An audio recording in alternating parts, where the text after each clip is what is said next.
Donc, une fois de plus, bonsoir à tous. Bonsoir à toutes les personnes qui sont présentes aujourd'hui. Merci de couper vos différents micros pour permettre à ce que la présentation soit assez fluide et que tout le monde puisse nous écouter. Brian, je ne sais pas si vous pouvez couper votre micro pour nous permettre de poursuivre avec la formation. Bonsoir. Oui, bonsoir. Merci de couper votre micro.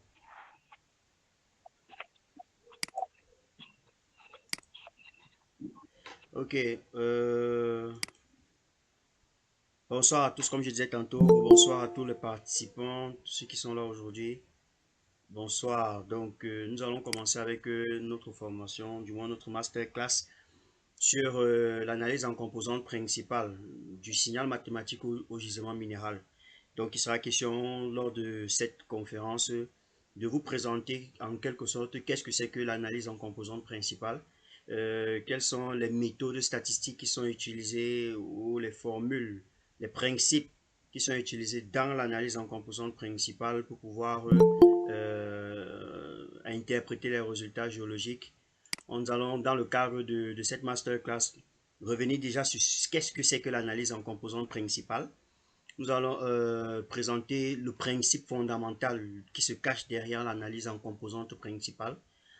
Par la suite, nous allons montrer la méthodologie statistique multivariée qui est cachée derrière l'analyse en composantes principales. Qu'est-ce qui permet à ce que cette analyse en composantes principales que vous voyez ou que vous avez l'habitude d'appliquer pour ceux qui ont déjà eu à effectuer des études statistiques, ceux qui ont déjà eu à le faire, qu'est-ce qui se cache derrière en fait ce principe mathématique-là? Qu'est-ce qui est derrière cette méthode-là? Et surtout, à la fin, vers la fin de cette présentation, nous allons présenter les domaines d'application et le plus important en toute chose, c'est l'interprétation.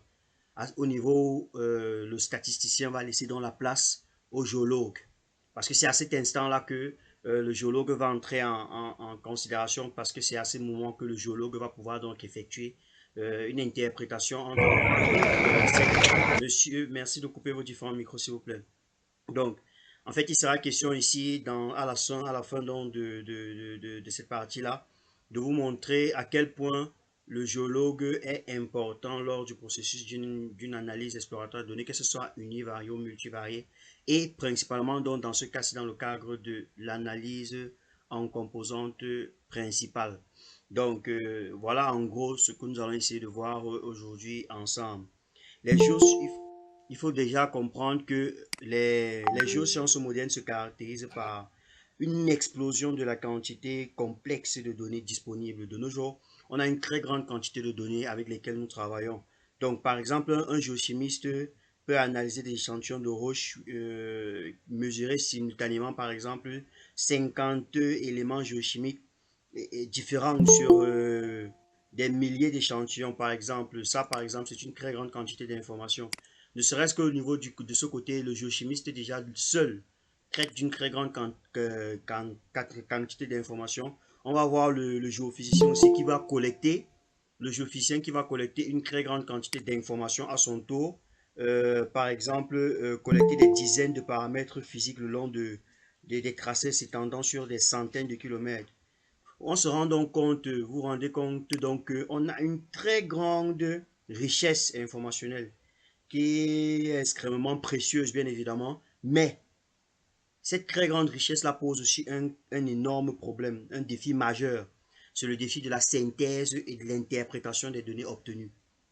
Au même titre que ces informations que nous obtenons sont de très bonne qualité, ces informations aussi nous mettent en difficulté dans la mesure où plus on a de les données, moins il est facile d'interpréter ces différentes données-là et plus il est difficile de pouvoir les synthétiser.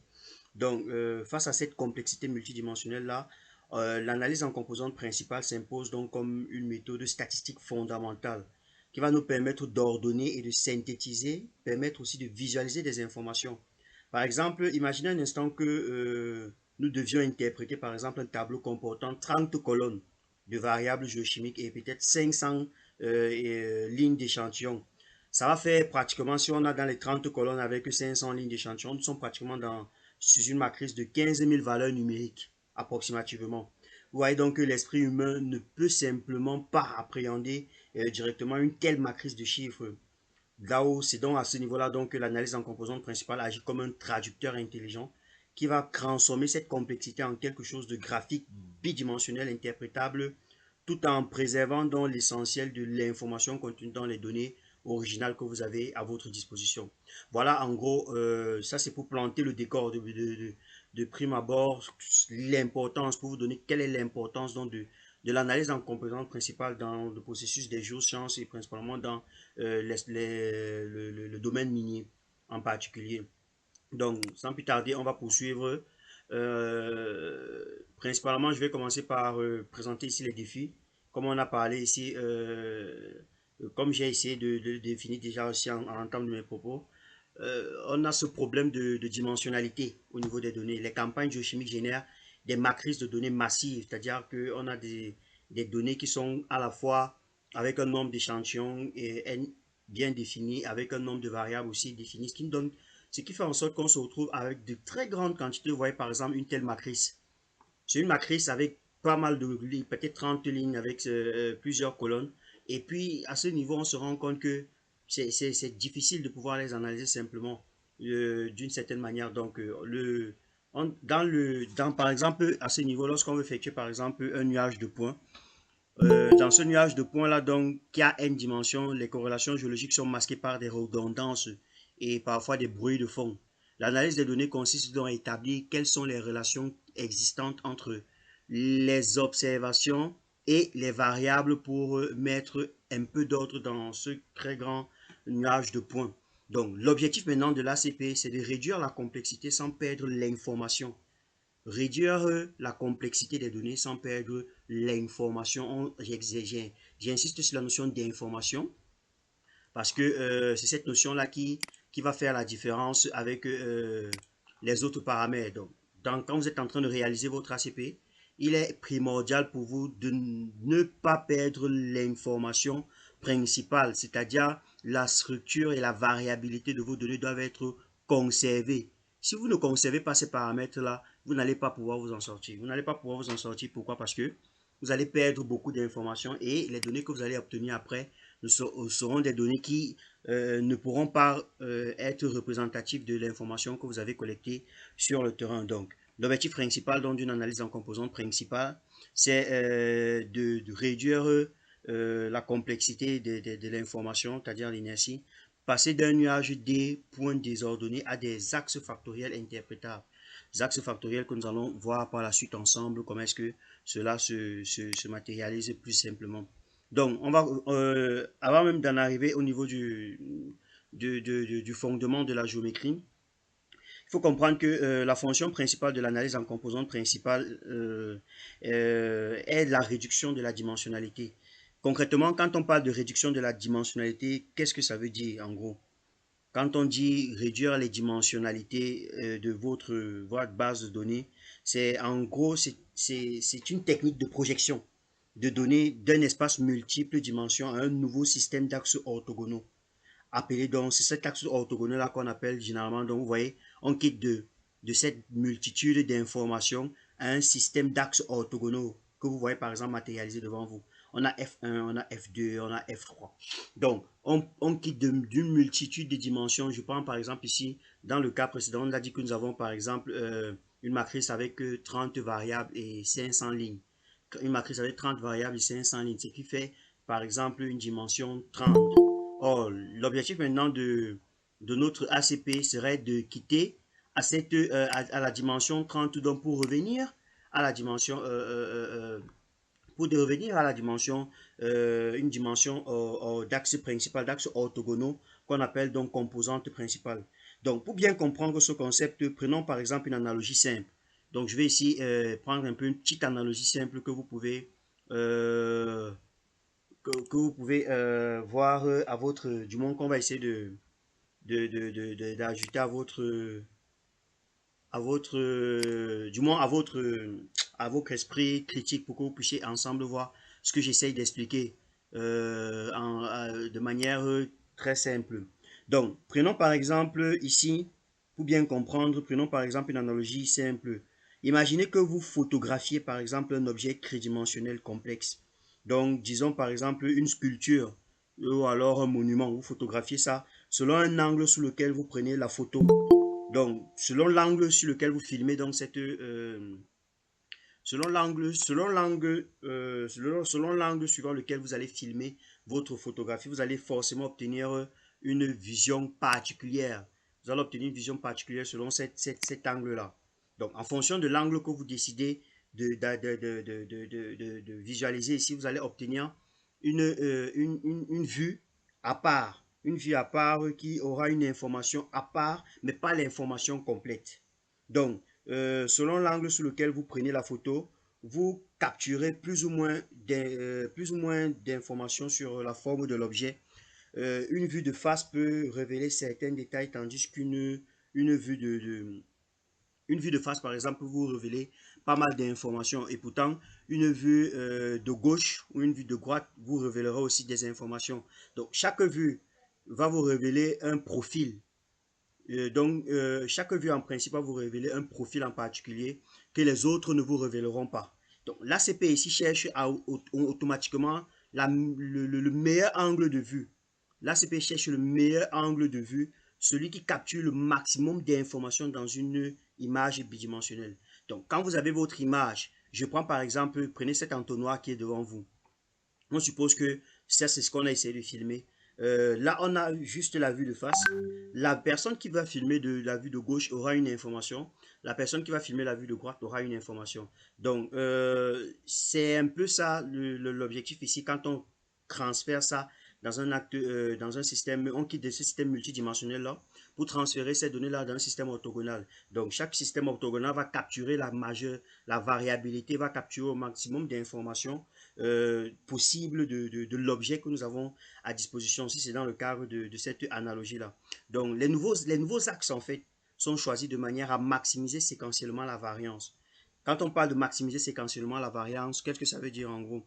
C'est-à-dire que la dispersion de vos données, on va maximiser, c'est-à-dire qu'on va essayer de maximiser la dispersion de vos données, déterminer l'axe qui capture le maximum d'informations possibles par rapport à la répartition spatiale de vos données. Donc, le premier axe qu'on appelle encore le premier axe principal est orienté dans la direction où les points de données sont les plus dispersés.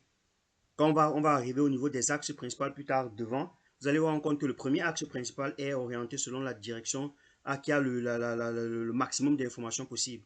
Le deuxième axe doit être perpendiculaire au premier axe et capturer la deuxième tendance la plus importante dans votre jeu de données, ainsi de suite donc pour les autres axes que vous allez déterminer. Donc cette approche permet donc de révéler donc la relation sous-jacente et les structures latentes entre la variable et les objets ou encore les observations qui ne seraient pas immédiatement apparentes dans la structure de vos données de base. Donc voilà en gros de manière générale le principe en fait, ce qui se cache derrière cette analyse en composantes principales. Donc l'objectif par exemple est de vous permettre de déterminer ou encore de maîtriser dans la méthodologie et les différentes interprétations qui peuvent être liées à l'analyse en composantes principales. Donc, comme je disais tantôt, l'ACP se trouve, c'est généralement derrière dans cet ACP-là, il y a ce qu'on appelle un énorme problème d'optimisation mathématique. Donc, il y a un problème d'optimisation mathématique qui se cache derrière l'ACP parce que on cherche de nouveaux axes. On cherche de nouveaux axes mathématiquement représentés par des vecteurs unitaires. Ce sont les nouveaux axes qui nous intéressent parce que les anciens axes étaient multiples. Donc, on va donc chercher des nouveaux axes qui sont des axes orthogonaux. Comment donc faire donc pour optimiser? Parce que ce qu'on recherche de manière générale, c'est l'axe qui va capturer le maximum d'informations pour ne pas perdre la structure des données de base que nous avons au départ. En fait, c'est à ce niveau-là que se situe le problème. Nous cherchons de nouveaux axes mathématiquement représentés par des vecteurs unitaires, qu'on peut par exemple appeler vecteur U, qui optimisent la dispersion. Ici, quand on parle de dispersion, c'est encore haute l'inertie, qui optimise la dispersion des points de données projetés sur les repères ou encore les repères orthonormés, c'est-à-dire les axes en question. Donc, pour comprendre pourquoi nous maximisons la variance ici, il faut se rappeler qu'en statistique, généralement, la variance mesure l'information. Quand vous calculez la variance en statistique, ça mesure l'information. Donc, une variable qui ne varie pas, c'est une variance a une variance nulle généralement. Donc, ce qui ne nous apprend absolument rien. Donc, parce qu'elle ne nous apprend absolument rien car elle a la valeur pour, elle a la même valeur pour tous les échantillons, ce qui n'est pas productif. Donc, généralement, donc, quand vous allez calculer vos données pour pouvoir effectuer votre ACP, ce qui va beaucoup plus vous interpeller, l'information que vous allez le plus rechercher, c'est quand les données ont une forte variabilité. Parce que c'est ça qui permet de pouvoir ressortir dans les différents axes que vous avez, capturer la variabilité spatiale. C'est vrai, quelqu'un pourra me dire, c'est vrai que quand il y a une forte variabilité, ça peut aussi laisser croire qu'il y a des outliers, mais ce n'est pas toujours forcément le cas. Et plus les données ont une grande, plus on maximise la variabilité des données, plus on a de l'information. Et plus on a de l'information, plus cela va nous être utile pour pouvoir donc effectuer notre analyse en composante principale, à savoir donc la projection sur les axes qui vont nous aider. Donc, premièrement, vous devez représenter votre nuage de points. Vous représentez votre nuage de points et en fonction de votre nuage de points, donc vous effectuez donc les projections sur les axes orthogonaux. Donc, cela me permet donc d'embrayer directement donc sur la diapo suivante, le fondement géométrique ou encore une rotation vers les variances maximales. Regardez par exemple ce dont on parle. On parle ici de projection orthogonale. Donc l'ACP ne change pas les données, elle change notre point de vue. C'est une rotation du système d'axe initial. Parce que généralement, vous voyez quand vous ressortez les axes principaux, vous croyez que beaucoup d'entre vous pensent que quand ils ressortent les axes, là, ils ont changé, ils ont complètement modifié les données. Non, c'est pas ça. L'ACP n'est pas là pour modifier les données. L'ACP ne modifie pas les données. L'ACP vous donne, en fonction de ces projections orthogonales, un angle de vue. N'oubliez pas l'exemple, l'analogie que j'ai pris au départ. L'ACP vous donne un angle de vue que vous n'aviez pas au départ. Parce que vous avez une multitude d'informations tridimensionnelles. Donc, maintenant, l'ACP vous permet d'observer ces données selon des axes, c'est-à-dire selon des angles. Je vais prendre même quoi? Qu'est-ce que je peux prendre comme élément? Donc, si j'ai, par exemple, voilà, je vais prendre cette souris. Je ne sais pas si vous la voyez. Par exemple, là, j'ai une souris devant moi. Cette souris c'est une forme de la souris, la forme de la souris que vous connaissez déjà très bien. Bon, qu'est-ce que l'ACP fait? L'ACP, la direction maximale de cette souris, c'est celle-ci. C'est-à-dire, si quelqu'un la regarde suivant la longueur, vous allez voir que voilà la direction maximale de variabilité suivant la longueur. Donc, celui qui va regarder cette souris en regardant dans cette direction maximale-ci, va croire que la souris est aplatie, c'est-à-dire que c'est un peu comme si quand vous effectuez des projections orthogonales. Pour ceux qui se rappellent du lycée, en PCT, pour ceux qui en ont fait, quand vous faites une projection orthogonale, quand tu regardes ça de ce côté, tu regardes ça vers la longueur. Tandis que la longueur, là, généralement, c'est donc ça qu'on appelle la direction maximale, qui représente encore dans une certaine mesure donc l'axe principal premier, qui caractérise la plus grande structure spatiale de vos données. Maintenant, celui qui va regarder cette souris via la largeur, par exemple, va obtenir par exemple ce qu'on appelle l'axe 2, parce que la largeur, si elle est orthogonale à la longueur, on a bien précisé que les éléments sont orthogonaux, donc elle est orthogonale à la longueur, et donc par conséquent, lui, qu'est-ce qu'il va faire? Il va donc regarder cette nuance suivant la longueur, c'est l'axe 2, et maintenant l'autre qui va regarder suivant l'axe 3 va regarder ça suivant l'épaisseur, c'est-à-dire la hauteur. Si vous préférez la hauteur là, donc il regarde ça comme ça suivant la hauteur, c'est l'axe, ici là représente, ça peut représenter maintenant l'axe 3. Donc, voilà un peu comment vous devez apprivoiser ces paramètres-là. Donc, ça, c'est pour une information. Maintenant, c'était juste pour illustrer ce que j'étais en train de dire. Donc, les projections orthogonales, là, l'ACP ne change pas les données, elle change notre point de vue. C'est une rotation du système d'axe initial que vous avez au départ. Donc, quand on parle de la maximisation de l'inertie, l'algorithme cherche le sous-espace optimal ou la dispersion qui représente encore l'étalement du nuage de points, là où la dispersion est maximale. Regardez le nuage de points que vous avez juste devant vous. Ce nuage de points-là est à une direction maximale suivant le vecteur U1, qui est le vecteur propre U1, qui est la maximisation donc, de la répartition maximale, qui est la maximisation donc, de l'inertie dont on parle ici. Et maintenant, vous allez voir que l'axe 2 va être perpendiculaire à l'axe 1, qui va aussi capturer une partie de l'information, mais pas l'information maximale. Donc, le facteur U1 capture la plus grande part de la variabilité qui peut être une différenciation mathématique hein, en fonction du cas que nous avons pris dans ce cas-ci, qui est développé bien plus tard. Et le facteur U2 est orthogonal à U1 qui explique donc la variabilité résiduelle dans le cadre donc, de cet exercice. Donc, on va passer à la diapo suivante qui va, entre autres, vous énoncer un peu plus ou moins le phénomène mathématique qui se cache derrière ce choix de paramètres-là. Alors, ici, vous avez une matrice x' x u de 1 qui est égale à lambda u de 1. Donc, sachant que lambda ici représente les valeurs propres. Lambda représente les valeurs propres qui est la variance expliquée. Et U1 représente ici le vecteur propre qui est la direction de l'axe.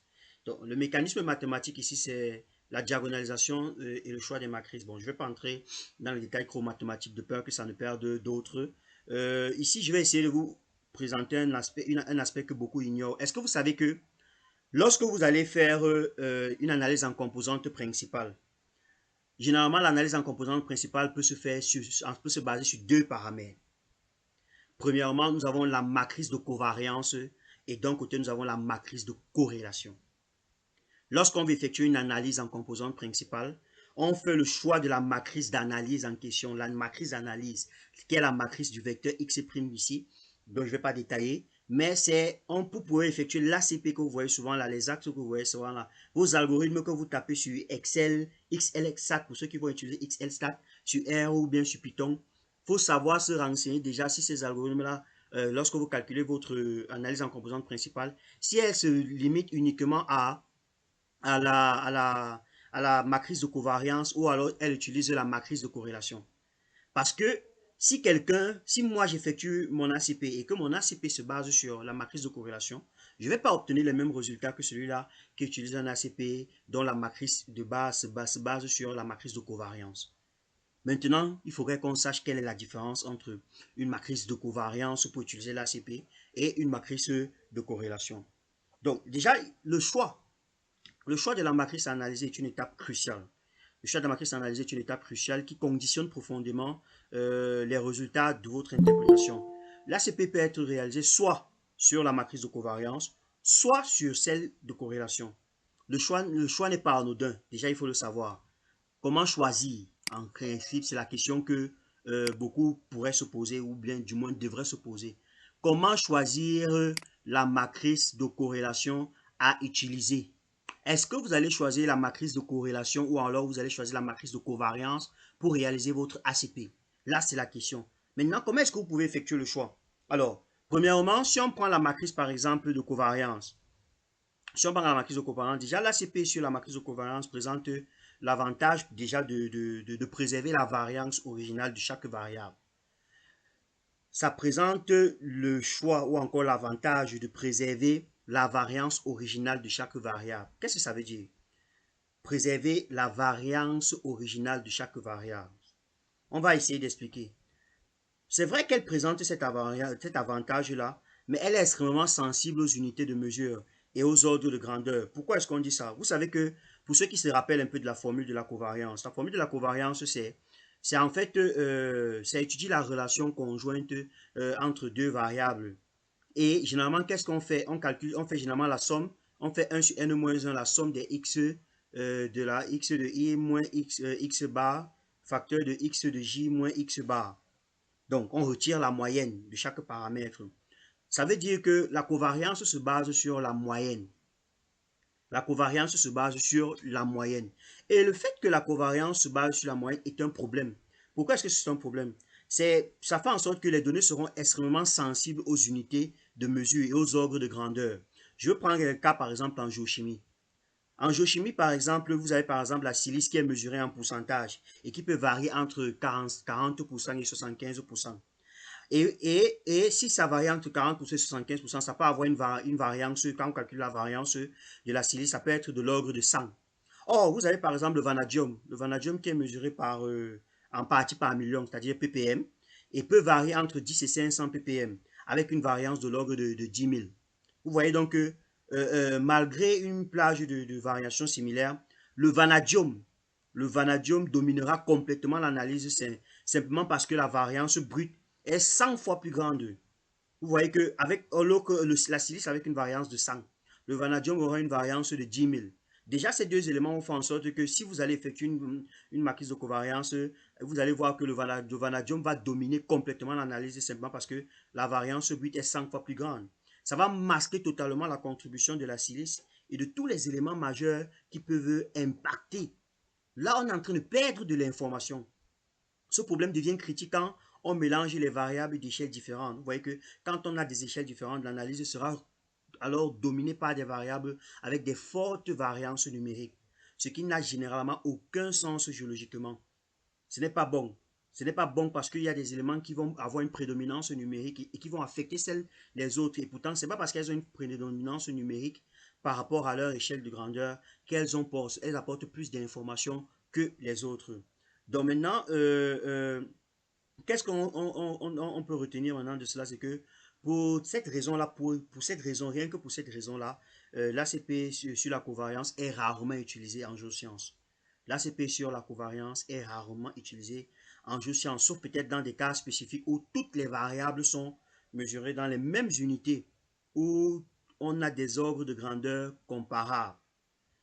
J'espère que nous sommes d'accord à cet instant que si vous devez choisir la matrice de covariance pour réaliser votre ACP, vous devez vous rassurer que toutes vos données géochimiques sont dans la même échelle de valeur. Toutes les données géochimiques que vous avez à disposition doivent être dans la même échelle de valeur. Si ce n'est pas le cas, je ne vous conseille pas d'utiliser la matrice de covariance pour réaliser votre ACP. Ça, c'est côté ACP. Donc, maintenant, côté matrice de corrélation. Déjà, vous savez que la matrice de corrélation, son premier avantage, c'est que la matrice de corrélation est une matrice standardisée, c'est-à-dire qu'elle est centrée réduite. Ça veut même dire quoi? Ça veut dire que tout simplement, on soustrait, quand on fait le calcul, on soustrait la moyenne et on divise par les cas types. Ce qui fait que ça n'a pas de grandeur, premièrement. La corrélation n'a pas de grandeur. Pour ceux qui ont eu à calculer la matrice de corrélation, on vous dit seulement que R est égal à telle valeur. Vous n'avez jamais vu R est en pourcentage ou en degré ou à quoi que ce soit. Non. R est égal à une valeur qui est fixe et qu'on connaît. Maintenant, on peut la transformer en pourcentage, mais il n'y a pas de ppm, il n'y a pas de kilogramme ou quoi que ce soit. Il n'y a pas de grandeur généralement à ce niveau. Donc, chaque variable a donc un poids initial qui est égal dans l'analyse, ce qui est généralement le comportement qu'on souhaite. Donc, c'est une matrice donnée centrée réduite qui est indépendante des unités. Par exemple, vous avez en fait, ça permet plus ou moins de mettre les éléments à la même échelle de grandeur. Et donc, quand vous êtes à ce niveau-là avec la matrice de corrélation, vous êtes un peu plus clair en fait dans ce que vous êtes en train de faire. Vous travaillez sans avoir une perturbation quelconque dans la manière dont vos données seront traitées et dans l'influence ou alors dans la prédominance d'un paramètre par rapport à un autre.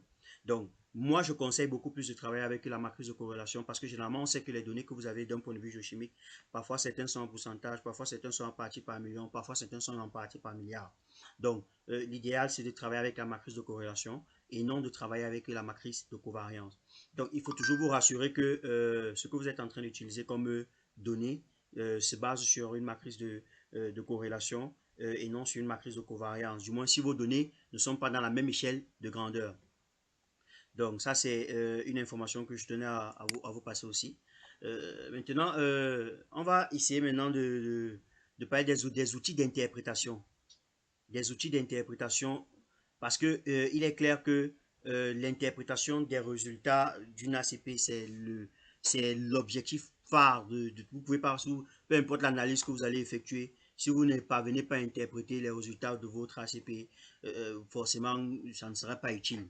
Donc, une analyse en composante principale réussie, n'est-ce pas, ne se limite pas uniquement à son exécution informatique. C'est ça qu'il faut comprendre. Aussi sophistiquée a été votre analyse informatique, si vous ne vous limitez qu'à ça, vous ne pouvez pas avoir une bonne analyse en composante principale. Donc, généralement, pour avoir une bonne analyse en composante principale, il faut avoir un bon calcul d'un point de vue numérique et une interprétation rigoureuse et systématique des résultats pour en extraire les informations géologiques significatives.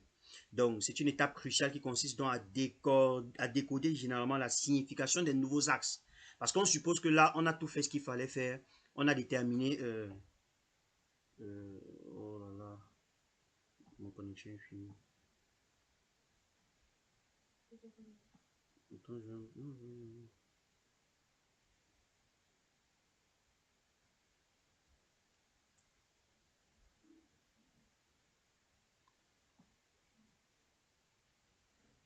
Ok, ok. Nous avons été coupés un moment. Nous avons été coupés un moment à cause du réseau. Ok, je vais revenir sur les explications que j'étais en train de donner. Je faisais comprendre que une bonne analyse en composante principale ne peut pas se limiter uniquement à réaliser, à déterminer les axes, à la maximisation de la variance, c'est-à-dire que déterminer les axes principaux. Oui, une fois que vous avez déterminé le premier axe, le second axe, là, bon, on interprète ça comment? C'est là, à ce niveau-là que la difficulté commence à se faire ressentir parce qu'il y a des outils que vous devez utiliser pour interpréter une analyse en composante principale. Il y a des outils que vous devez interpréter. Donc, ces outils-là, on va essayer de les mettre ici. C'est ici que, en gros, c'est à partir de ce niveau-là que le statisticien donne de la place au géologue, où on commence à comprendre que les vecteurs propres se transforment en processus géologiques concrets. Donc, on va laisser donc cet aspect mathématique que j'ai essayé de simplifier ici pour entrer donc dans l'interprétation des paramètres. Alors, la première chose qu'il faut comprendre, c'est la qualité de la représentation. La qualité de la représentation. Lorsque vous souhaitez interpréter votre analyse en composante principale, l'observation est-elle fidèle à la réalité une fois projetée la mesure de proximité avec le plan factoriel. Donc ça, c'est concernant par exemple la projection que vous avez effectuée. Est-ce que cette projection que vous avez effectuée là, elle est fidèle à la réalité? Est-ce que on est sûr que le paramètre que vous avez défini est celui-là qui permet entre autres de matérialiser la réalité de votre phénomène? Vous voyez par exemple là le cosinus carré, qu'est-ce que ça veut dire en fait? De manière simple, c'est quoi? La qualité de la représentation que vous mesurez par exemple dans la variable que vous avez projetée doit être représentative de l'information de départ. Donc, il faudrait que vous soyez sûr que ça capture le maximum d'informations de départ. Généralement, vous voyez souvent sur les axes principaux, il y a les pourcentages. On évalue, on va vous dire que on a par exemple la qualité de représentation. La qualité de représentation, c'est ce que vous avez souvent, les pourcentages que vous allez, on va vous dire que c'est 95% d'inertie, 20%, 80% d'inertie, 70% d'inertie. Ces paramètres-là, donc c'est ce qu'on appelle généralement, c'est l'un des premiers points qu'on prélève souvent, c'est-à-dire la qualité de représentation. Ensuite, on a la contribution qui est le CTR. La contribution qui est le CTR, c'est donc la contribution est sans doute la métrique la plus importante pour l'interprétation géologique. Elle quantifie l'importance de chaque variable en observation en fait, en observation dans la définition des mêmes axes factoriels. Concrètement, par exemple, à la qualité de représentation, qui va mesurer dans quelle mesure l'axe représente un point de contribution. Ici, la contribution mesure dans quel contexte est-ce que le point définit l'axe. De manière très simple, qu'est-ce que ça veut dire? Ça veut dire que la contribution ici va permettre de savoir quel est l'axe principal qui le plus, n'est-ce pas, mesure le mieux la variable des données au départ. C'est ces paramètres-là qui nous permettent de savoir que là, le premier axe ici a, parmi les axes, parce qu'au départ, quand vous les tracez, vous ne savez pas quel est l'axe 1, l'axe 2, l'axe 3. Généralement, à ce niveau-là, donc, c'est grâce à la contribution que vous avez la possibilité de savoir quel est l'axe qui tire le maximum d'informations, qui vous permet de savoir, de capter le maximum, la variable, le maximum de représentation de la variable principale. Donc, en gros, il y a deux paramètres dont vous avez besoin. Le premier, n'est-ce pas, c'est la qualité de représentation. Le deuxième, c'est la contribution. La qualité de représentation, ici, c'est juste le fait de savoir si l'observation est fidèle à la réalité. Par exemple, ça veut dire que vous aviez, par exemple, une distribution au départ.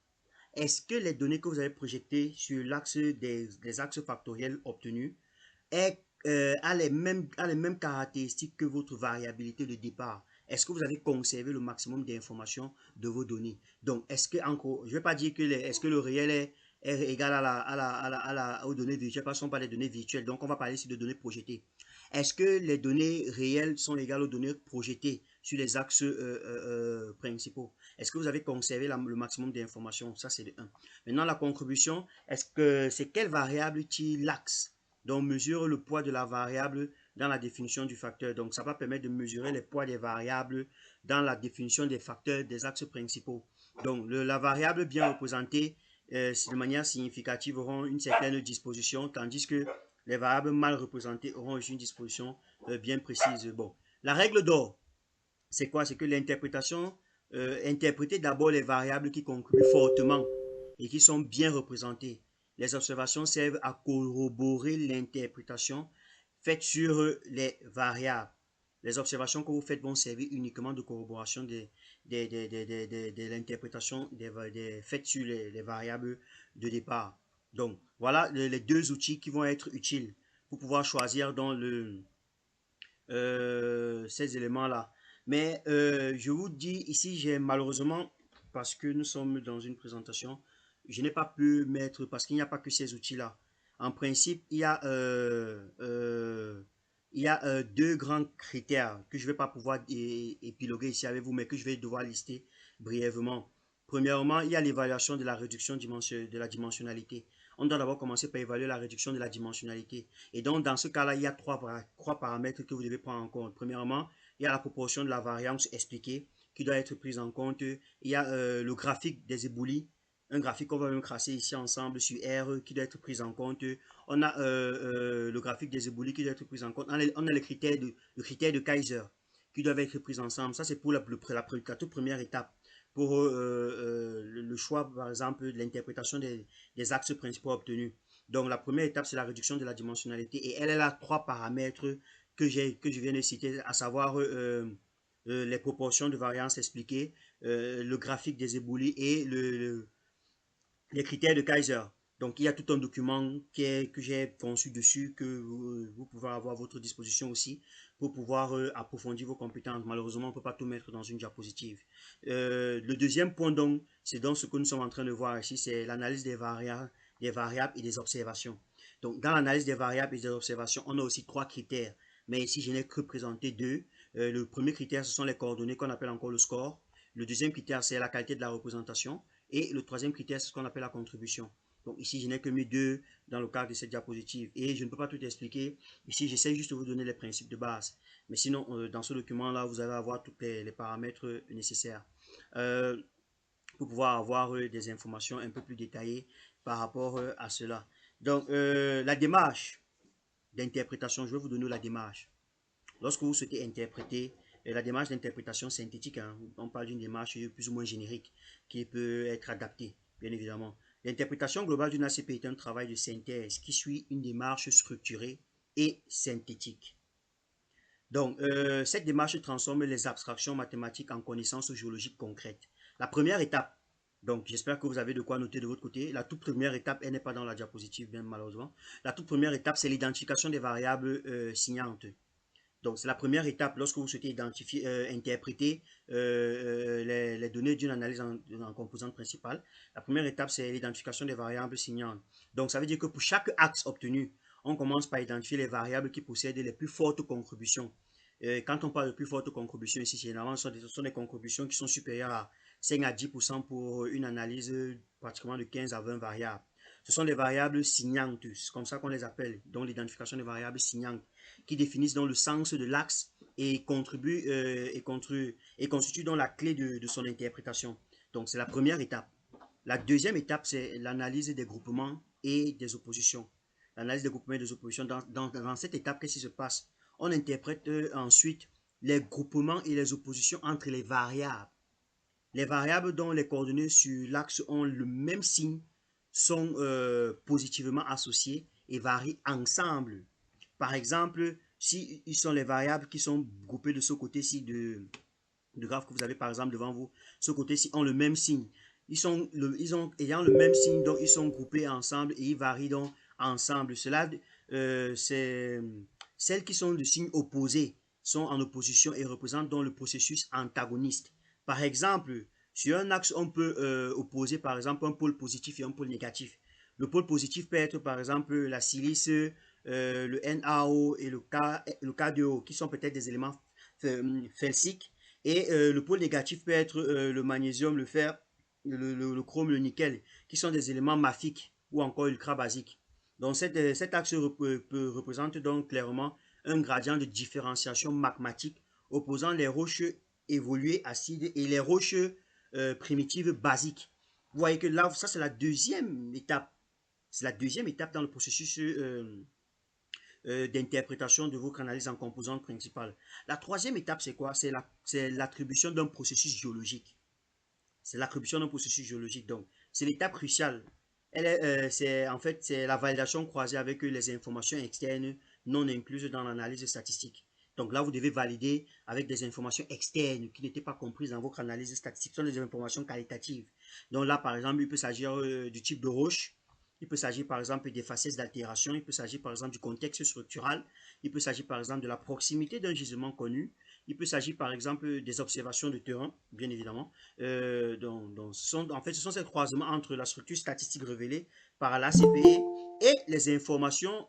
Ici, on effectue un croisement entre la structure statistique que l'ACPE révèle, bien évidemment, et les informations statistiques que nous avons nous-mêmes effectuées dans nos cours de pluie. Donc, ce qui permet donc d'assigner un processus géologique concret à un axe factoriel bien défini. Les questions viendront plus tard, s'il vous plaît. Donc, n'hésitez pas à les noter. Donc, n'hésitez pas à les noter. Notez vos différentes questions. On va revenir dessus après la présentation. Donc, au fur et à mesure que j'évolue, notez vos questions. Pour les personnes qui lèvent les mains, on va prendre les questions au fur et à mesure. Donc, un axe factoriel reste une abstraction mathématique jusqu'à ce qu'on lui associe une signification géologique. Donc, quand vous avez les axes factoriels que vous avez là, ces axes factoriels-là restent des abstractions mathématiques.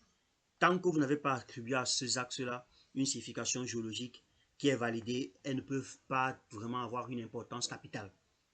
Donc, voilà entre autres des éléments qui ne figurent pas dans malheureusement sur ce diapositive, mais que je souhaitais partager avec vous. Donc là, on va un peu voir quelques... Oh, mais bon, ça nous a permis aussi plus ou moins, au travers de cela, voir quelques exemples des domaines, quelques domaines hein, d'application dans le domaine principalement, on parle depuis du domaine de la géochimie. Donc, il faut comprendre aussi que l'analyse en composante principale peut être appliquée au niveau de la structure de la télédétection, par exemple, au niveau de l'analyse des familles de joints et des fractures. Ça, c'est en ce qui concerne la géologie structurale. On peut utiliser la, on peut utiliser l'analyse en composante principale au niveau de la géologie structurale. On peut utiliser au niveau de la télédétection, au niveau des filtrages géochimiques. Bon, je vais essayer de détailler quelques paramètres qui peuvent être issus. Par exemple, au niveau de la géochimie, prenons le cas de la géochimie. Donc, si on vous demande concrètement, au niveau en ce qui concerne les paramètres géochimiques, comment est-ce que l'analyse en composante principale est utile en géochimie? Il faut comprendre que généralement, on nous a toujours dit que ça permettait de réduire les dimensionnalités. Ce n'est pas tout, déjà. Premièrement, dans l'application en géochimie, ça permet d'identifier les facteurs de variation géochimique, les facteurs de variation chimique.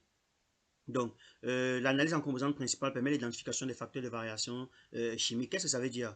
Donc, par exemple, vous apprenez l'ACP en géochimie pour identifier les principaux facteurs contrôlant la variation chimique d'un ensemble de roches. Un exemple célèbre est l'étude des roches de Montélimar au Québec. Bon, j'ai cité les différents auteurs qui ont été utilisés à la fin de ce travail-là. Vous pourrez parcourir ces articles-là pour approfondir vos recherches. Donc, dans cette application, dans l'application de l'identification des facteurs de variation, les données géochimiques de plusieurs dizaines d'échantillons sont analysées. Le premier axe factoriel, par exemple, oppose systématiquement les éléments felsiques aux éléments mafiques. Exemple que j'ai pris par ailleurs précédemment. Cet axe représente donc un gradient de maturité ou de différenciation magmatique qui va donc nous permettre donc de refléter dans le processus fondamental de cristallisation fractionnée. Or, le deuxième axe peut représenter des processus secondaires comme l'altération, le métamorphisme ou encore la contamination crustale. Donc, cette hiérarchisation-là automatique des processus les processus géologiques par ordre d'importance va donc nous permettre ou bien du moins être plus ou moins extrêmement précieuse pour comprendre l'évolution géologique d'une région. Vous voyez à quel point, rien qu'avec une ACP, on peut effectuer une identification du facteur de variation chimique qui va nous permettre de comprendre l'évolution géologique d'une région donnée. Ça, c'est de 1. De 2, l'ACP va nous permettre d'effectuer un filtrage, une reconstruction des données.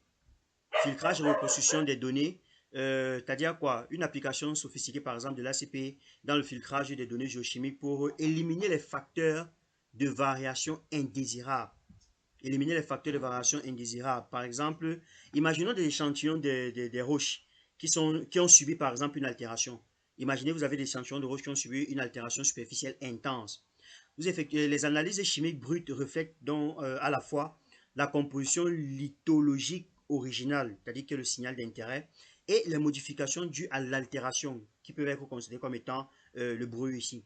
Si l'ACP révèle par exemple que le premier axe représente la différenciation magmatique primaire, ici les axes suivants peuvent représenter par exemple l'altération, ce qui peut nous permettre donc de reconstruire les analyses en ne conservant que comment dire, les premiers facteurs. Donc, cette reconstruction donc permet de voir les roches comme si elles n'avaient pas subi d'altération.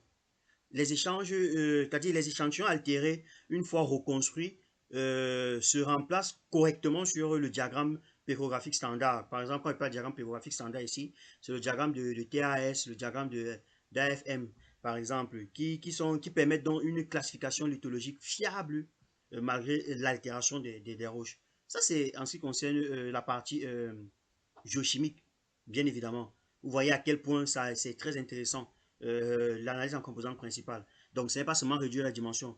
Quand on réduit la dimension, ça nous permet d'avoir pas mal de... Vous voyez que déjà au niveau de la géochimie, je vous ai déjà pris 3 exemples.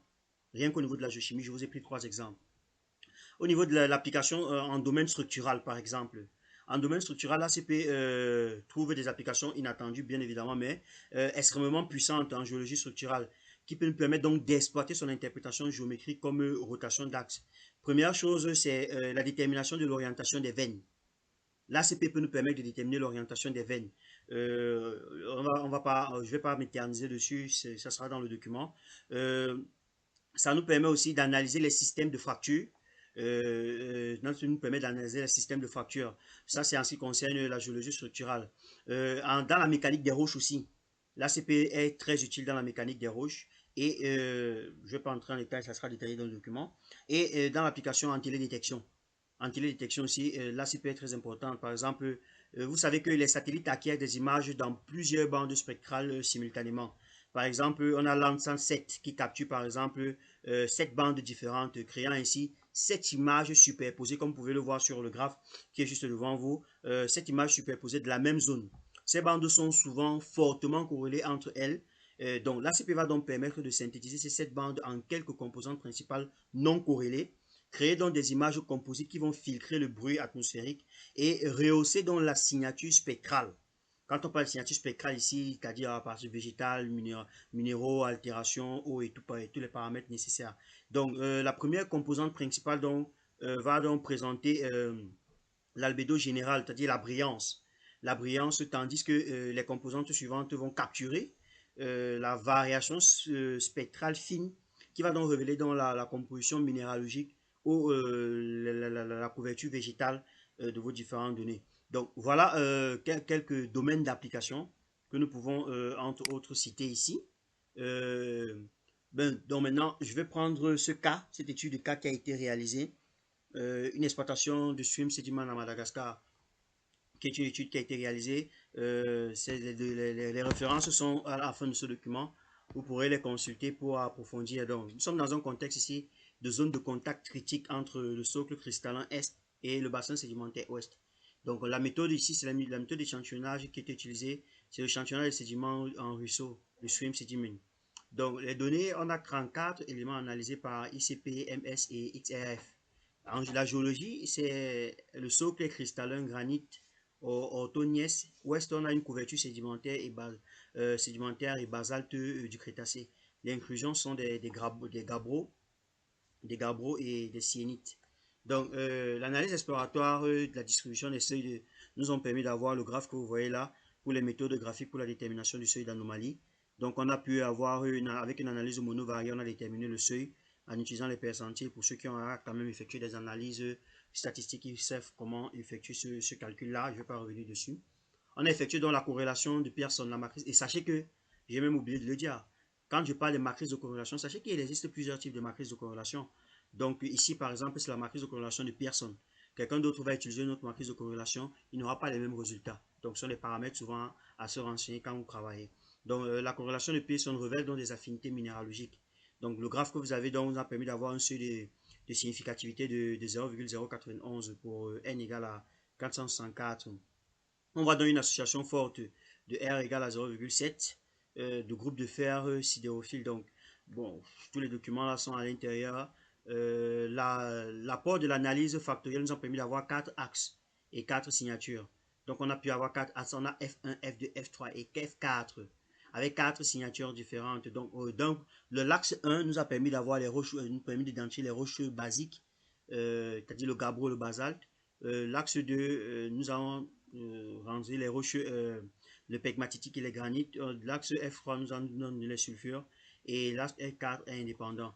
Donc là, vous avez quelques paramètres à votre disposition et la synthèse des variables. J'accélère un peu parce que je vais passer directement au programme R que je vais ouvrir devant vous pour qu'on puisse voir d'un point de vue technique un peu comment cela se passe sur le logiciel. Pour ceux qui ont déjà eu à travailler ou pour ceux qui n'ont pas encore eu à travailler dessus, ils pourront déjà, on a préparé une fiche d'exercices qui s'étend pratiquement sur 11 exercices et je vais partager tout mon écran pour permettre de visualiser ces paramètres-là. Certes, je ne pourrais pas entrer en détail sur ces éléments ici, raison pour laquelle normalement dans ce type de masterclass, il y a tellement d'informations à donner que parfois on s'y égare un peu. L'objectif, il faille rester principalement et focus sur ce que nous avons prévu. C'était de vous donner plus ou moins les étapes, la méthodologie, le principe et la définition, qu'est-ce que c'est, et les domaines d'application, ce que nous avons déjà eu à faire ici. Donc, je vais ici vous présenter euh, le code R utilisé. Ici, c'est un code structuré qui nous permet, entre autres, d'avoir qui revient de fond en comble sur le cours que nous avons préparé, c'est-à-dire c'est tout un cours ici. Sur l'ACP, les méthodologies, les applications géoscientifiques, c'est carrément tout un cours qui, comme je vous disais tantôt, a plusieurs composantes ici. Je retrouve ce cours. Je retrouve ce cours. Ok. Donc là, c'est un document, c'est tout un document assez complet qui a pas mal de paramètres que vous allez pouvoir visiter avec des cas pratiques et des interprétations un peu plus approfondies. Ce document est offert dans le cadre, donc, comme je disais, de notre programme de formation sur l'analyse en composantes principales. Donc, je vais revenir toujours aussi sur le code. Donc, ça nous permet, c'est ce code qui a été mis par rapport à ce document-là. Ici, on vous montre plus ou moins comment télécharger les informations, comment installer les packages dont vous avez besoin pour travailler, l'installation des différents packages, comment est-ce que vous devez les lister, les différents packages, comment vous devez installer les packages et les bibliothèques à utiliser dans le cadre de ce support.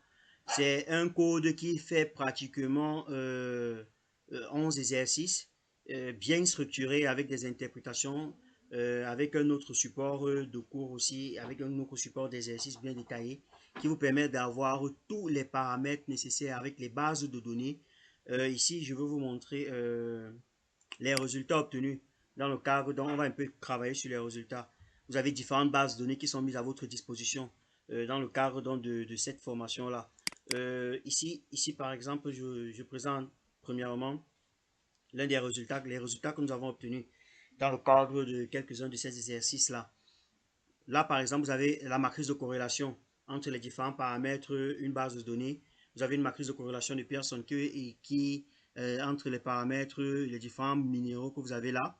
La matrice de corrélation de Pearson. De l'autre côté, vous avez l'ACP vis, la covariance.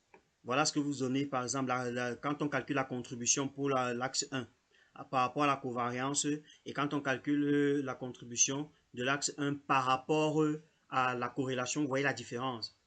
Ici, la différence, elle se fait valoir pourquoi? Si vous avez, si vous êtes attentif par rapport à ce que j'avais signalé, vous comprendriez que c'est simplement pourquoi, parce que si vous allez entrer dans la base de données, par exemple, si sur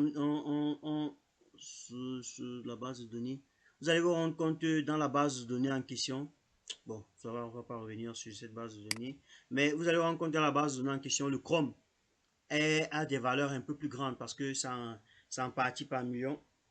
Il y a des valeurs, une variance un peu plus élevée. Et donc, comme la covariance tient donc compte de ces paramètres-là, de l'ordre de grandeur, parce que les unités sont complètement différentes ici. Si je vais un peu revenir dans le code, voir si j'ai cette base de données. Je pense l'avoir compilée quelque part. Ok. Euh, oui, les données. Voilà. Par exemple, voici une base de données ici. C'est bon. C'est vrai que c'est très petit. Je suppose que vous n'allez pas pouvoir voir, mais de manière générale, vous allez voir que le Chrome est dans les 200, 200 est dans les 364. La teneur en Chrome, 364, 290, 292. Or, que vous voyez que les autres sont à 0,4, 100, 1,25, 5,5. C'est parce que ce Chrome, le Chrome et le nickel principalement, ont des échelles de grandeur totalement plus grandes que les autres que vous allez voir. Donc, et ils affectent considérablement notre graphe. Ça nous permet encore autre de mettre en exergue ce que j'étais en train de vous expliquer que quand vous effectuez votre ACP avec la covariance, vous allez avoir une ACP biaisée. Tandis que si vous effectuez avec l'analyse, le coefficient de corrélation, vous allez avoir quelque chose qui est plus ou moins conforme à vos données de base. Vous avez ici par exemple le graphe le critère le graphe des boulis dont je vous ai parlé récemment, mais dont je n'ai pas développé bien évidemment. C'est ce critère-là qui nous permet de définir quel est le nombre d'axes que vous devez prendre en considération lorsque vous êtes en train de travailler. Parce que vous voyez par exemple, quand on représente un ACP, je vais prendre par exemple, je vais prendre les axes, lorsqu'on prend par exemple ces axes-ci, parfois on ne connaît pas à partir de quel axe. Est-ce qu'on prend le PC1, le PC2, le PC3 jusqu'au PC5? Non. Grâce au graphe des boulions, on sait que si le graphe des boulions détermine le nœud à ce niveau, on va uniquement se limiter à l'axe 1 et à l'axe 2.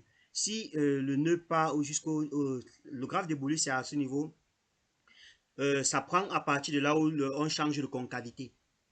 On change de concavité sur... lorsque la pente change de concavité, on va donc prendre tous les axes qui sont avant le changement de concavité. C'est ça que révèle le graphe des boulies. Bon, de l'autre côté, on a la variance cumulée. Après là, vous avez la contribution du PC1 et la contribution du PC2. Donc l'axe 1 et l'axe 2 ici avec ces paramètres-là, vous voyez donc comment est-ce que l'axe 1 contribue et comment est-ce que l'axe 2 contribue. Le pôle positif, le pôle négatif et le seuil équilibré. Maintenant, de l'autre côté, vous avez le cercle de corrélation du PC1 et du PC2 qui vous permet donc de mettre en évidence dans la dimension de l'axe 1 et de l'axe 2 parce qu'on a choisi de prendre seulement les deux premiers axes. Retenez que pour choisir un axe, pour choisir le nombre maximal des axes que vous devez choisir par exemple, le nombre maximal des axes que vous devez choisir doit être plus ou moins situé entre 60, doit pouvoir expliquer 60 à 70% minimum de la variabilité totale de vos données. Donc, quand vous allez voir par exemple ici, je vois que la dimension 1 prend 70% et la dimension 2, malheureusement ce n'est pas matérialisé ici, la dimension 2, la dimension 1 prend à 70%, la dimension 2 peut-être va prendre peut-être 10%. Ça prend à plus de 80% de la variabilité de vos données. Ça veut dire que quelqu'un ici peut uniquement même travailler avec la dimension 1 et la dimension 2. Parce que je vois que la dimension 3 prend 0,9. C'est pas très significatif, on peut caractériser ça de brouillé. Et on se rend compte même que dans notre ici, on pouvait se limiter uniquement à la dimension 2, c'est-à-dire à l'axe 2, parce qu'à partir de là, on avait un changement de concavité. Alors, là, vous avez ici le biplot, qui est aussi qui est un outil qui est suffisamment utilisé, donc, qui vous permet de classer les outils là, comme je disais tantôt, cette classification-là, les FESFIC à part, les intermédiaires et les MAFIC à part. Là, vous avez les données originales, les données brutes au niveau de la validation croisée, du filtrage et de la reconstruction. Et de ce côté, donc, vous avez la vue en plan et la coupe verticale. Là, vous avez le graphique des évolués que j'étais en train de vous présenter, que si vous vous rappelez, c'est ça qui vous présente souvent ces axes-là. L'axe principal 1, l'axe principal 2, l'axe principal 3. Voici le graphe des évolués, celui-ci. ces points-là qui sont matérialisés là. Au niveau du changement de concavité, le changement de concavité se prend à ce niveau-ci entre le 3 et le 4. Ça veut dire que normalement, quelqu'un peut se limiter à travailler uniquement avec les trois premiers axes. Parce que les trois premiers axes expliquent déjà plus de 60% de la variabilité de votre donnée. Donc là, vous avez un cercle de corrélation. Et bref, on a différents cercles de corrélation parce que les exercices aussi, il y avait plusieurs exercices qui sont détaillés dans le support, avec un support détaillé. Dans ce cadre, dans le cadre aussi, vous avez un support qui vous permet de pouvoir, ce support-là qui a été mis sur pied, toujours dans le cadre de cette formation-là, vous permet de pouvoir expliquer de manière détaillée. Donc là, on revient de fond en comble sur, en prenant des cas spécifiques, vous montrer comment est-ce que vous pouvez prendre un cas, élaborer la méthodologie étape 1, étape 2, étape 3, et maintenant interpréter dans les résultats en fonction du contexte géologique et de la validation de vos données. Voilà, entre autres, la quantité d'informations que j'avais à vous transmettre aujourd'hui. Vous avez, c'est vrai, beaucoup diront, la séance a déjà été enregistrée premièrement. Nous étions obligés d'aller un peu vite. Nous étions obligés d'aller vraiment un peu vite pour pouvoir boucler une bonne partie. Vous voyez qu'on ne peut pas entrer dans tous les détails aujourd'hui. Mais comme je disais tantôt, cela fait plus ou moins l'objet d'une formation. Une formation dont les personnes qui ont participé à la séance d'aujourd'hui peuvent en bénéficier avec une réduction de 50% principalement. Donc, ce sont des formations qu'on fait généralement à 30 000 francs, mais pour les personnes disponibles aujourd'hui, vous pouvez l'avoir à 15 000 francs.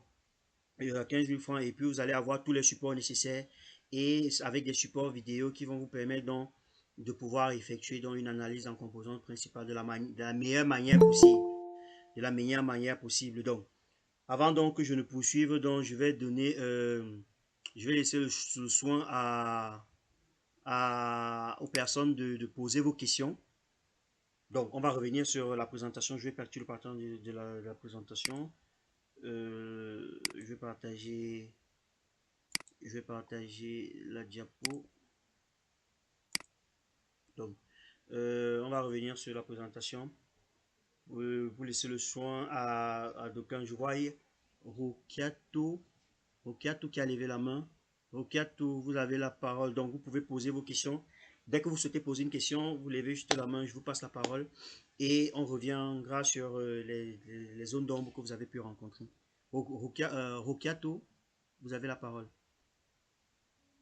Bon, merci de préciser aussi depuis quel pays vous nous suivez avant de pouvoir prendre la parole. Donc, vous pouvez désactiver le micro parce qu'on ne vous écoute pas, Rokiato.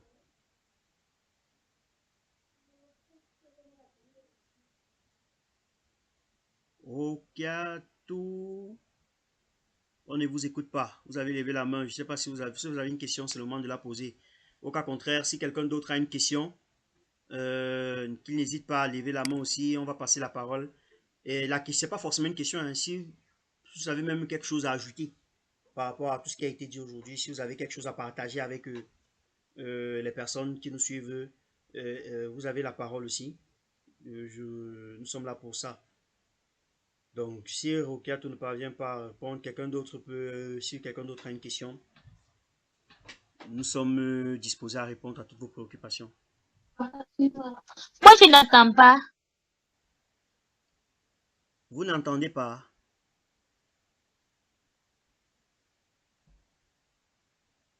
Rokiato, je n'ai pas suivi votre question.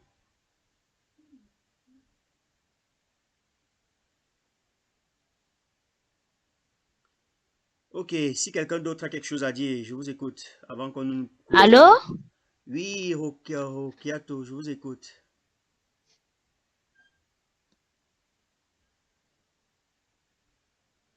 Ok, Oumar Barry, vous avez la parole. Merci de nous dire depuis quel pays vous nous suivez. Et bonsoir à Omar Bari, je vous suis depuis la Guinée. Oui. Et j'ai une question par rapport à l'utilisation de l'ACP.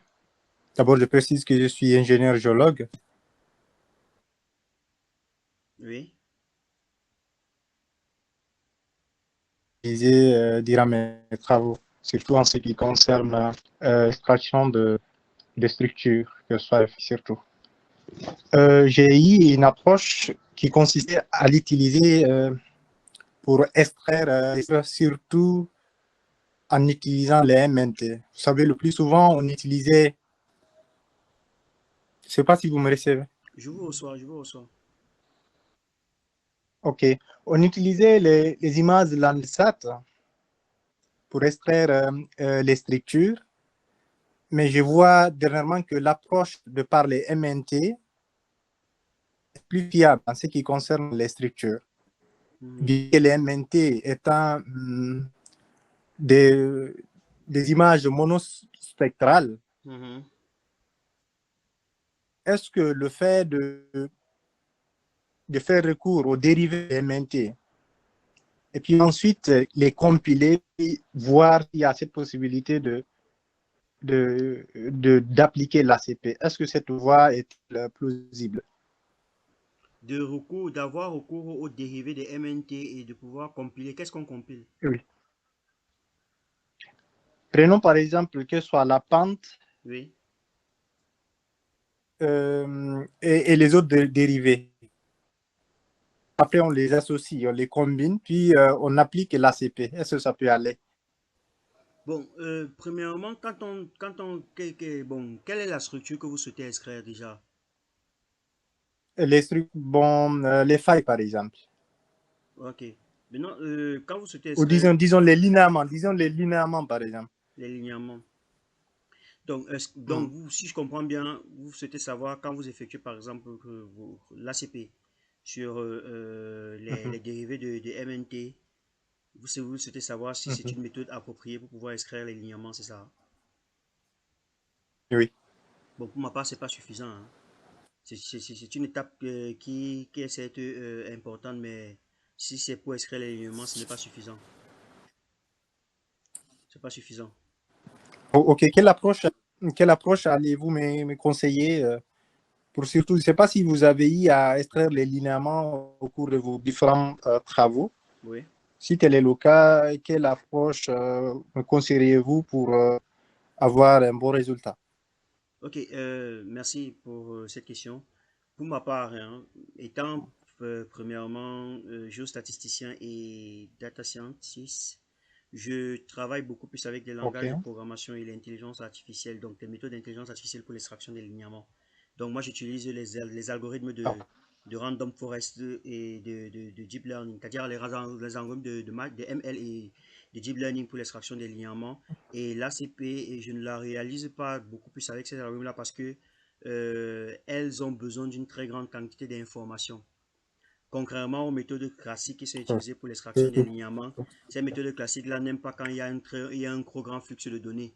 Parce que dans ce cas de figure-là, ça va ramer, ça va déranger. Donc, avec là, ces méthodes-là, on est obligé d'abord d'effectuer une ACP pour une réduction de la dimensionnalité avant d'appliquer des méthodes classiques ou encore les méthodes conventionnelles que vous avez généralement dans les logiciels tels que AGIS, par exemple, ou encore EDAS, OK. Donc, c'est que celle comme EDAS, oui. Donc, malheureusement, moi, je ne travaille pas avec ça. Je travaille en langage de programmation et j'utilise principalement dans les nouvelles méthodes d'intelligence artificielle pour l'extraction des linéaments. Donc, je ne peux pas vraiment vous Parfait. conseiller par rapport aux méthodes conventionnelles. C'est compris, c'est compris. Ok. Mm. Ok. Y a-t-il d'autres... Merci vraiment pour la brillante. Ok, merci. Merci pour votre question aussi. Y a-t-il une autre personne qui souhaite prendre la parole? Si oui, on vous écoute. Vous n'avez qu'à lever. Vous pouvez prendre la parole, pas seulement pour poser une question, mais pour peut-être aussi apporter quelque chose, un plus par rapport à ce qui a été dit aujourd'hui ou une amélioration par rapport à ce qui a été dit aujourd'hui. Alors, je vous écoute. Y a-t-il des préoccupations ou alors je vous ai beaucoup trop assommé avec une trop grande quantité d'informations?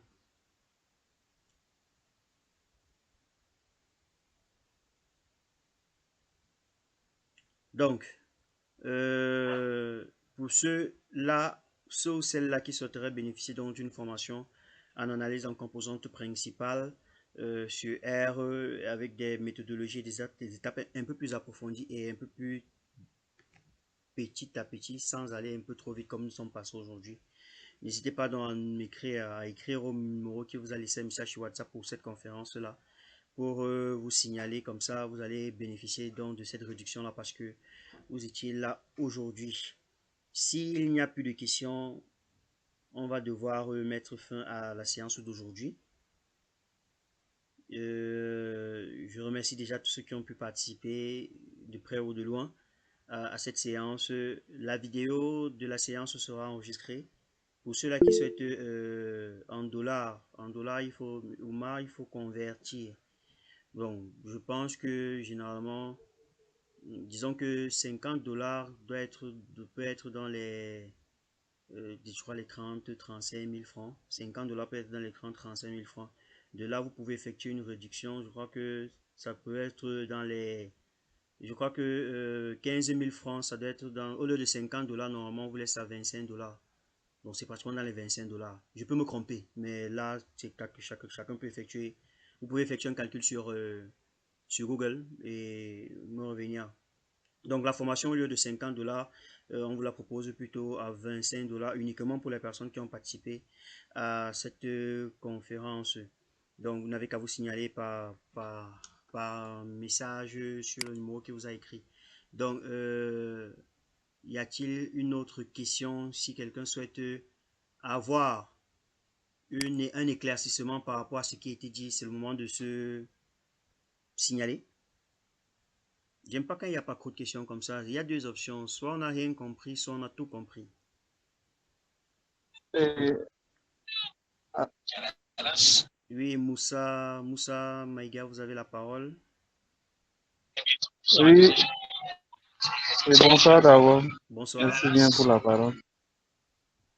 Et vraiment, moi, j'ai eu un petit empêchement, donc j'ai pas pu vraiment avoir beaucoup de choses à retenir, mais j'ai trouvé ce que j'ai eu là vraiment intéressant. Vraiment, merci beaucoup.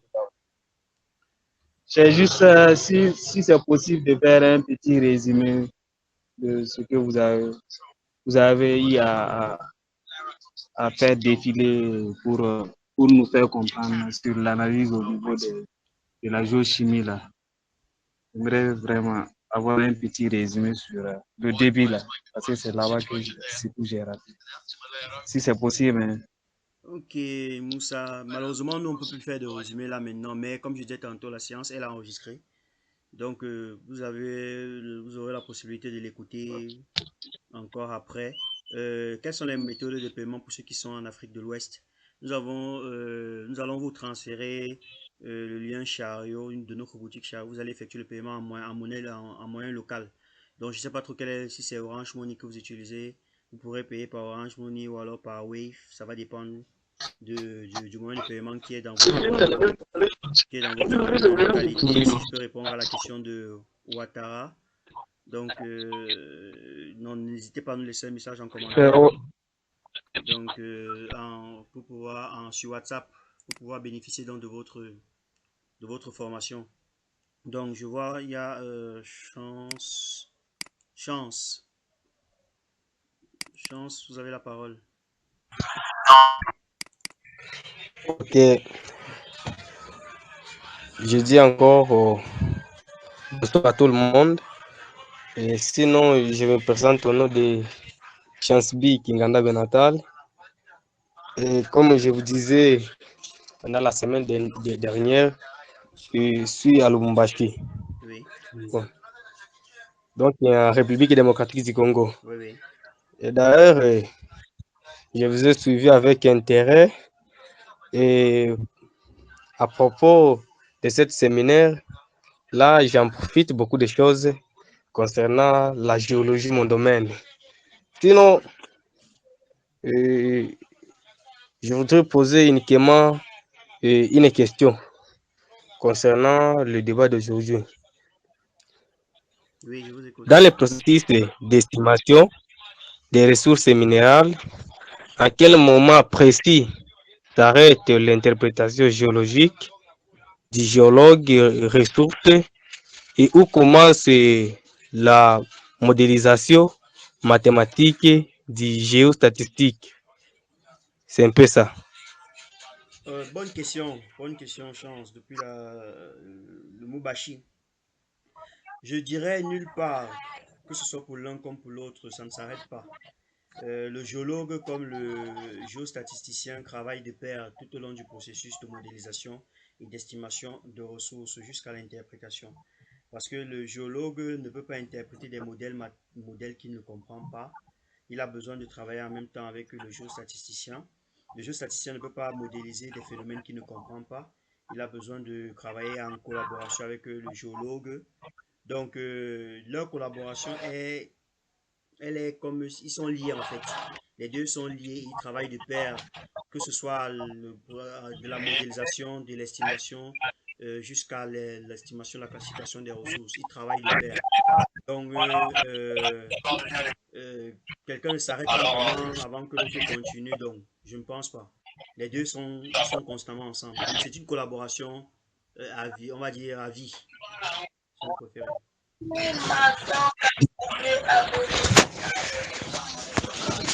Je peux répondre à ta question. Ok, j'ai compris. Oui, c'est ça. C'est ça. Je suis vraiment satisfait Ok, merci. avec cette réponse. Ok, y a-t-il d'autres questions? Y a-t-il d'autres questions? Comme je disais tantôt, il y a une formation que nous donnons en analyse en composantes principales. Pour les personnes qui souhaitent en bénéficier, n'hésitez pas à nous laisser un message sur WhatsApp. Concernant les supports par rapport à cette formation, si vous allez recevoir les vidéos, la vidéo d'enregistrement, ce qui sera diffusé sur notre chaîne YouTube, vous allez recevoir les liens. Et vous pourrez donc profiter donc de ce qui a été dit aujourd'hui. Pour ceux qui souhaitent avoir un peu plus d'approfondissement et les supports qui ont été utilisés, ainsi que les données pour s'exercer, n'hésitez pas donc à nous contacter pour bénéficier donc de cette formation-là. Donc, sans plus tarder, s'il n'y a pas d'autres questions, s'il n'y a pas d'autres préoccupations, nous allons donc nous dire au revoir et à une prochaine séance de formation qui portera sur une autre thématique toujours aussi intéressante que celle d'aujourd'hui. Donc, s'il n'y a pas d'autres éléments, je vous souhaite à tous une bonne soirée. Passez une bonne soirée de votre côté. J'espère que vous avez pu apprendre quelque chose aujourd'hui.